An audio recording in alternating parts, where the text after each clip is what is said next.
আসসালামু আলাইকুম বন্ধুরা, কেমন আছেন সবাই? হাদি ভাইয়ের মৃত্যুর মধ্য দিয়েই বাংলাদেশের ইনসাফপূর্ণ একটা রাষ্ট্র গঠনের যে স্বপ্ন পরিকল্পনা সেটা বাস্তবায়িত হয়ে যাচ্ছে এবং সেটার অগ্রযাত্রা অলরেডি শুরু হয়ে গেছে এবং বাংলাদেশের আপামর জনসাধারণ তথা যুবক সমাজ জেগে উঠেছে। এটা চেয়েছিল বাংলাদেশ, অনেক স্বপ্নের একটা পরিকল্পনা বাস্তবায়িত হতে যাচ্ছে এবার মনে হয়। তো বাংলাদেশে ইনসাফপূর্ণ একটা বিচার প্রতিষ্ঠিত হোক, এটাই আমরা চাই এবং প্রথমেই হাদি ভাইয়ের হত্যার বিচার হতে হবে এবং হাদি ভাইয়ের যারা হত্যাকারী তাদের ইনসাফপূর্ণ এবং তাদের যথোপযুক্ত শাস্তির বিধান চালু হোক বা তাদেরকে আইনের আওতায় এনে যথোপযুক্ত শাস্তি দেওয়া হোক, এটাই সারা বাংলাদেশের আপামর জনসাধারণের কামনা।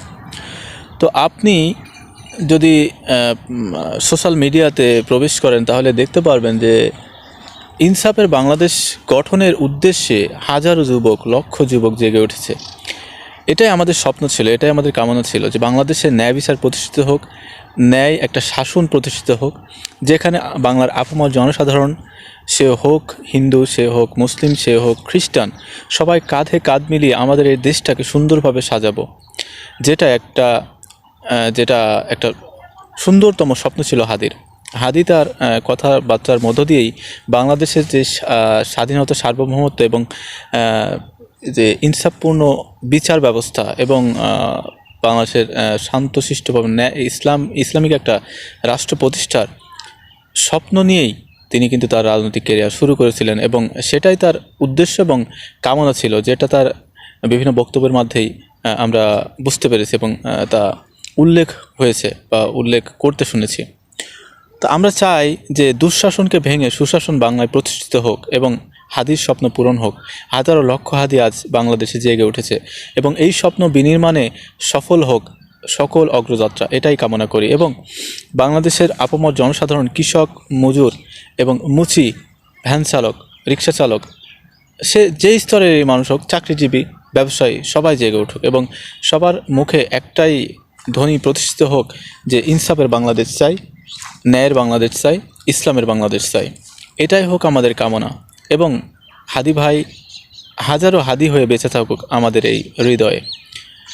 তো দেখেছেন গত কয়েকদিনে সোশ্যাল মিডিয়াতে অনেক ভিডিও এসেছে যারা এখনও যুবক ভাইদের অন্তরে হাদি গেঁথে আছে এবং হাদির কবরের পাশে গিয়ে হাজারো যুবক চিৎকার দিয়ে কেঁদেছে। বাংলাদেশ থেকে যে ন্যায় বিচার বা ন্যায় যে ধারণা মুছে যায়নি, সেটা জলযন্ত্র প্রমাণ। এগুলা হাজারো যুবক এখনও তাদের স্বপ্ন, দু চোখে স্বপ্ন লালন করে যে এই বাংলাদেশ ইনসাফের বাংলাদেশ হবে, ন্যায় বিচারের বাংলাদেশ হবে এবং এটাই আমাদের প্রত্যাশা। সামনের যে নির্বাচন 2026, এই নির্বাচনকে ঘিরেই আমাদের জল্পনা কল্পনা এবং এটার মাধ্যমেই বোঝা যাবে যে ইনসাফ প্রতিষ্ঠিত হবে নাকি আবার সেই ফ্যাসিবাদ বাংলাদেশে ফিরে আসবে। এটার মাধ্যমে বোঝা যাবে এবং হাদির যে স্বপ্ন পরিকল্পনা, এটা যদি আপনার হৃদয়ে গাঁথিত থাকে, গেঁথে থাকে এবং আপনি যদি হাদিকে সমর্থন করেন, হাদির কথাবার্তা, চালচলন, জীবনভঙ্গি সব যদি আপনার পছন্দ হয়ে থাকে এবং তার মতন যদি আপনি হতে চান, তাহলে ইনসাফপূর্ণ যারা ন্যায় বিচার প্রতিষ্ঠিত করবে তাদেরকে জয়যুক্ত করতে হবে এবং অবশ্যই হা ভোট দিবেন। তাহলে আমাদের যে সংবিধান, সেই সংবিধান আগের যে বস্তা পচা যে সংবিধান সেটা থাকবে না। নতুনভাবে সুন্দরভাবে যে সংবিধানের সংশোধন আনা হয়েছে সেটা প্রতিষ্ঠিত হবে এবং আমাদের বাংলাদেশ একটা নির্দিষ্ট পথে, নির্দিষ্ট গন্তব্যে পৌঁছবে বলে আশাবাদী। তো আসুন যুব সমাজ সবাই জেগে উঠি এবং আমরা তাদেরকেই জয়যুক্ত করি, তাদেরকে নির্বাচিত করি যারা বাংলাদেশকে মন থেকে ভালোবাসে, বাংলাদেশের বিনির্মাণে তারা নিজেদের আত্মত্যাগের মাধ্যমে তারা তাদের রাজনৈতিক প্রক্রিয়া পরিচালনা করে এবং অবশ্যই ইসলাম যারা প্রতিষ্ঠিত করবে তাদেরকে সমর্থন দিন। তো দেখা হবে, কথা হবে নেক্সট কোনো ভিডিওতে। ভালো থাকবেন সবাই। আপনি আমার চ্যানেল নতুন হলে অবশ্যই চ্যানেলটি সাবস্ক্রাইব করে দেবেন এবং ভিডিওতে একটি লাইক দিয়ে ভিডিওটি শেয়ার করতে ভুলবেন না। ধন্যবাদ।